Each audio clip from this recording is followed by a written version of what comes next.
Hey there mga my love, Scorpio! Thank you so much for always being here with me in this channel, babe. So bago tayo mag-start ng inyong reading, let me just greet muna ang lahat ng hi and hello there everyone! Hi newbies, new subscribers, welcome!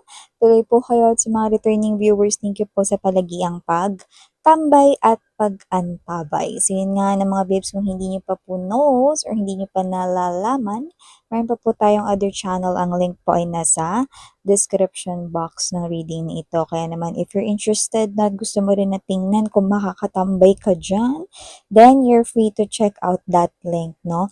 Dyan po sa channel niyan ay meron din tayong ina-upload na mga daily collective readings, no? Anumang zodiac sign mo, welcome ka ron, and just take only what resonates. So yun nga, wala tayong gender dito, bae, lalaki, LGBT, lahat kayo, welcome. Pwede nyo rin pong pagpalit-palitin yung roles kung gusto niyo since this is general reading. And at the end of the day, no, you always have your free will with you na free nyo pong gamitin Scorpio anytime, anywhere.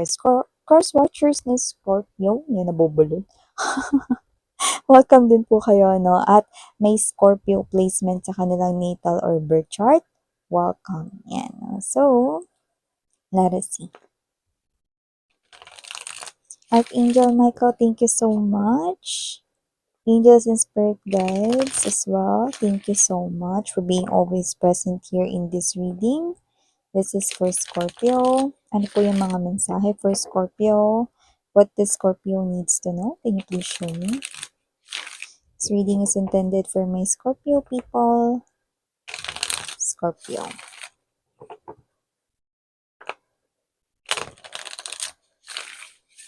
Messages for Scorpio. Can you please show me?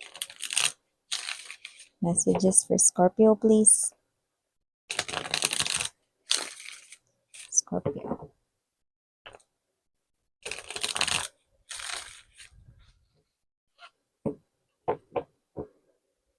Okay, so let us see what do we have here for you guys is Scorpio.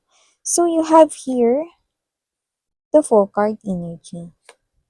Present din po dito, Ace of Swords, Page of Wands, Ace of Cups, Knight of Coins or the Knight of Pentacles, Wheel of Fortune. Oh, you've got four major arcanas, Double, Star, Fool, and the Wheel. Okay, we have here the Star together with the Double and the Hangman. Ooh. Looks like universe right here is trying to get your attention, Scorpio. So, nakikita ko dito mga babes, no, na if this is you, you could be thinking right here if you will be single for life then.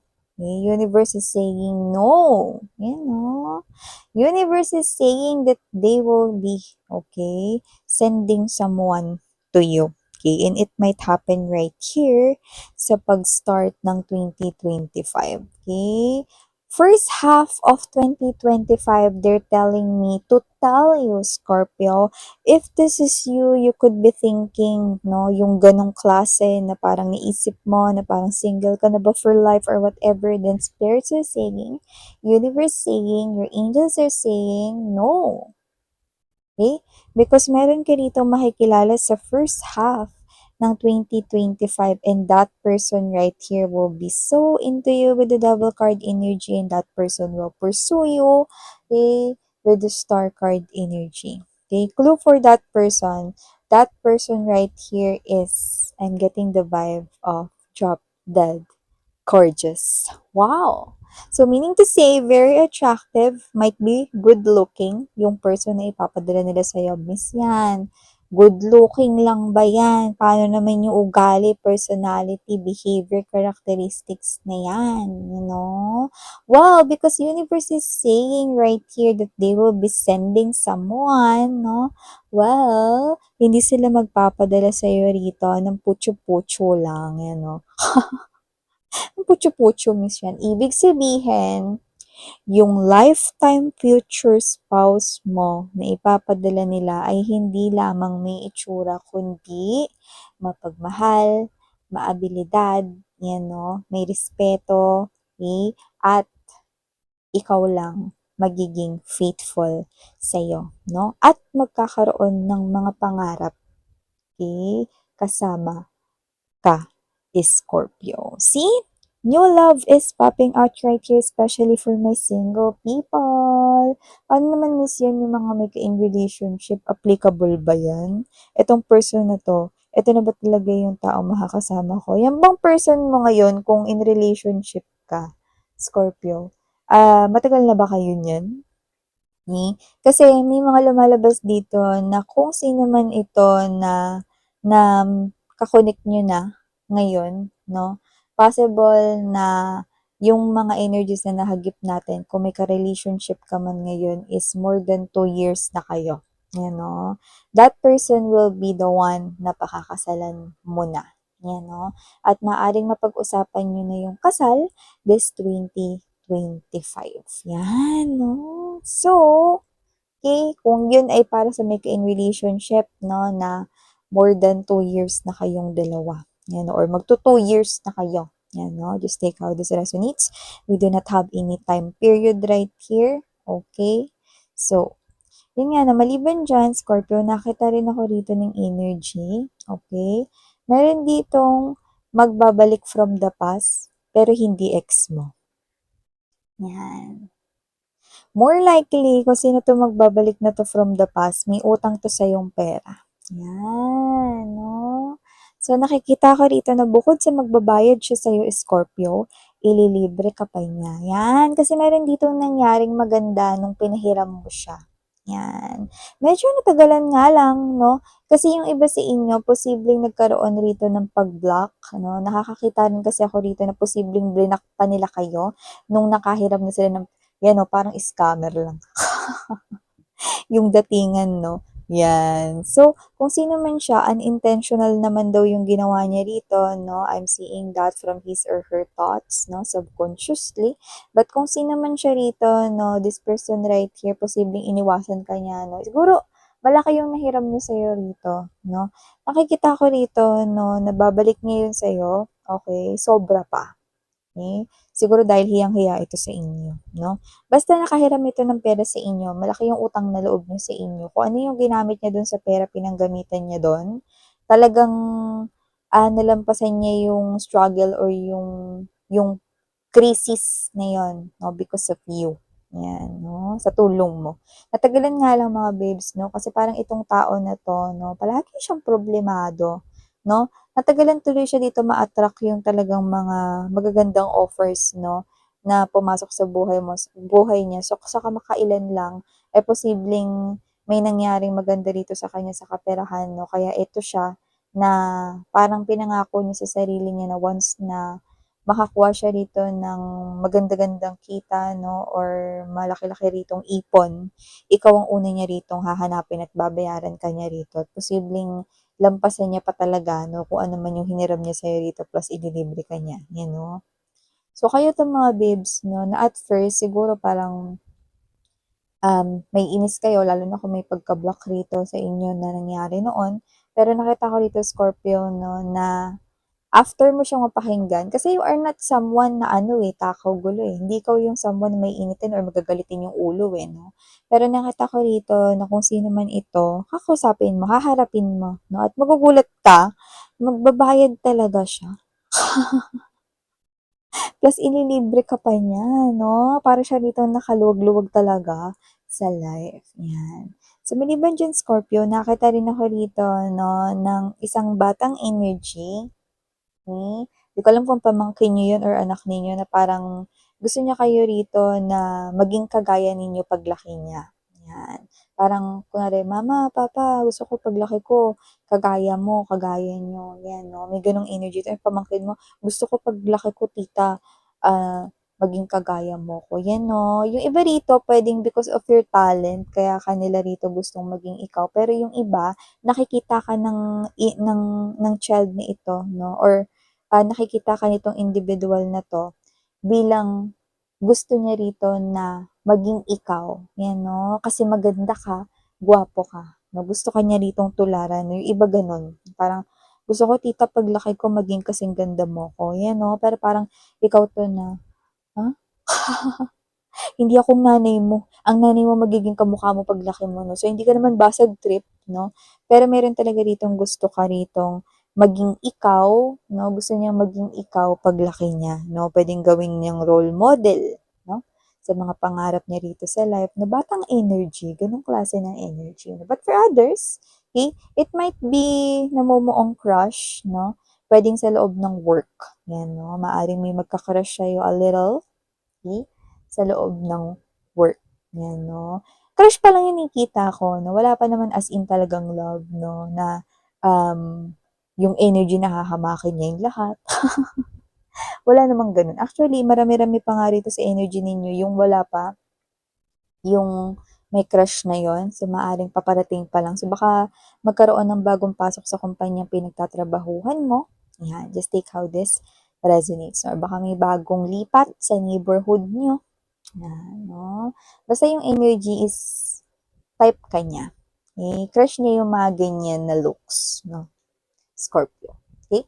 So, maliban dyan, nakita rin ako dito ng energy, no? Na posibleng kayo ito na mag-isip ng ibang ideas or parang ibang concept, no, sa inyo ritong pinaplano na may kinalaman sa inyong work or negosyo. Okay?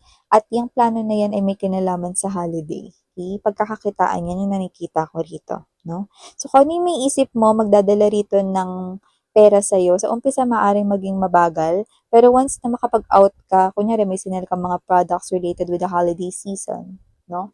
O ano man yan, no? Products na yan, no? Yung mga bumili, sa umpisa parang antumal, pero nakita ko dadami, no? Yung mga customers at potential buyers mo is Scorpio. Yan, no?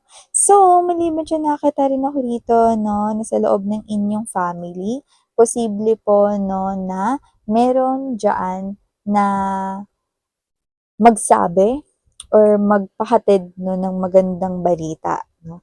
So, posibleng sa pamilya ninyo or relatives, kamag-anakan, no, merong magandang balita, no? Kasi nakikita ko mag-gather kayong lahat. So, maaring baka may ikasal or maaring kayo to, no, na magkaroon ng reunion kind of thing, no? Or magbakasyon, no? Kasi nakita ko na parang nagtitipon-tipon kayo, you know? Mga kamag-anak. Mga kamag-anakan nyo, may blood ties, may family ties tayong nakikita dito. Okay? So, nakikita ko rin dito na maaring maparami ang kain mo. Scorpio, no? So, for some reason, kanin yung nakikita ko rito, no? Pero yun nga mga babes, naman sa pinipigilan ko kayo. Pero pagdating sa rice, hinay-hinay lang, no? Kasi mataas yun sa sugar, 'di ba? Sugar level, yan, no? So, tawag na ito, um, make sure, no, na right amount lang yung inyong kakainin. I'm not a doctor, pero alam ko na ang kanin ay mataas talaga, no, sa sugar level. So, nakikita ko rito na maaaring yung papasobra. At hindi lang kasi yan isang araw. Parang nakikita ko na magsusunod-sunod yan. Kaya naman mga babes, no, alalay lang sa kain, mga mahal, no? Okay? So, maliban dyan, Scorpio, nakikita ko rin dito, no, na meron ditong magta-try, okay, na engganyohin ka, okay? At kung ano man itong engganyo na ito, hindi ko nakikitang romantic offer yon. Parang, it's an invitation or it's a paanyaya right here that if you want to try yung sasabihin niyang offer sa'yo, then matutulungan ka daw niya. Yan, no? So, hindi ko nakikita rito na romantic yan. So, posibleng meron dito na work-related or katrabaho yan, no? Na mag-aano ko rito ng pagkakakitaan sa'yo. Yan, no? So, nakikita ko rito na kung gusto mo naman yan itry, worth grabbing naman daw, sabi ni Universe. Ano? So, maliban dyan, nakakita rin ako rito ng energy na posibleng kayo ito, no, na mag-mega shopping. Marami nakikita ko rito ang bibili ninyo. So, baka yung iba mag-Christmas, ano na, no? Christmas mga pag-gifts na, magsimula na kayo ritong mamili. Mapa-online man yan or mag-shopping kayo, pupunta kayo sa mall or whatever. You know? Nakikita ko rito na may mga magsisimula ng ikot-ikot. or mag-purchase ng mga pangregalo nila sa Kapaskuhan. Yan 'no. Yung mga lalabas, mag-ingat kasi nakikita ko rito 'no, na posibleng madaan kayo sa mataong lugar nga, pero nandodo'n rin pala yung mga kawatan. Yun 'no, okey? Kasi 'di ba ang unang naiisip ng iba kapagka matao, eh, diyan yung parang wala masyado, 'di ba, na agaw-baggang 'no, or whatever na mga snatcher 'no. So, dito nakikita ko 'no, matao, okey, pero maaaring yung snatcher or magnanakaw is kabisado niya na 'yan, lugar na 'yan, okey. Kaya kahit matao pa, hindi siya maiipit diyan. So ingat-ingat sa mga dala ninyong mga gamit 'no, and siyempre huwag niyo ilagay lahat sa wallet 'no, paghiwa-hiwalayin niyo 'yan 'no. Lagi ko sinasabi dito sa mga knockshoes ko 'no, na yung mga IDs huwag niyo ilagay lahat sa wallet mga mahal, 'yan 'no. Kasi 'di ba, sanay yung mga individuals na ilagay yung mga ID sa kanilang wallet lahat 'no, ta's 'pag nawala yung wallet nandun lahat ng ID, 'di ba? So huwag kayong magdala ng malaking amount ng money, okey? At huwag mag-cellphone-cellphone sa daan, okey? So, watch your belongings mga babes at yung mga important things ninyo, okey? So, thank you so much Scorpio and muli ako po si Yan, sarang Heyo Love and Light. Annyeong.